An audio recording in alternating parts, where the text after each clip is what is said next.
Video നല്ല അടിപൊളിയായിട്ടുള്ള simple and ടേസ്റ്റിയിൽ ഉണ്ടാക്കാൻ പറ്റിയിട്ടുള്ള ഒരു ചിക്കൻ ബ്രെഡ് റോളിൻ്റെ റെസിപ്പി ആയിട്ടാണ്.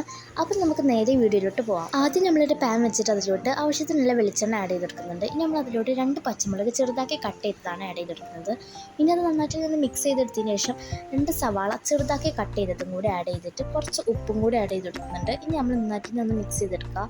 ഇനി അതിലോട്ട് 1 ടീസ്പൂൺ ജിഞ്ചർ ഗാർലിക് പേസ്റ്റ് ആണ് ആഡ് ചെയ്ത് കൊടുക്കുന്നത്. ഇനി മസാലപ്പൊടികളായിട്ട് 1 ടീസ്പൂൺ മഞ്ഞൾപ്പൊടി, 1 ടീസ്പൂൺ മുളക് പൊടി, 1 ടീസ്പൂൺ മല്ലിപ്പൊടി, 1 സ്പൂൺ ഗരം മസാലപ്പൊടി, 1 സ്പൂൺ കുരുമുളക് പൊടി എന്നിവ ആഡ് ചെയ്ത് നന്നായിട്ട് മിക്സ് ചെയ്തെടുക്കുക. ഇനി ഉപ്പും കുരുമുളക് പൊടി മഞ്ഞൾപ്പൊടി ഇട്ട് വേവിച്ച ചിക്കനും ചെറുതാക്കി കട്ട് ചെയ്ത് അതും കൂടി ഇതിലോട്ട് ആഡ് ചെയ്ത് കൊടുക്കുക. എന്നിട്ട് നന്നായിട്ട് മിക്സ് ചെയ്തതിന് ശേഷം കുറച്ച് മല്ലിയില ആഡ് ചെയ്ത് കൊടുക്കുന്നുണ്ട്. അങ്ങനെ നമ്മൾ ഫില്ലിങ് റെഡി ആയിട്ടുണ്ട്. ഇനി ഓരോ ബ്രെഡ് എടുത്തും അതിൻ്റെ 4 സൈഡ് ഇതുപോലെ കട്ട് ചെയ്തെടുക്കണം.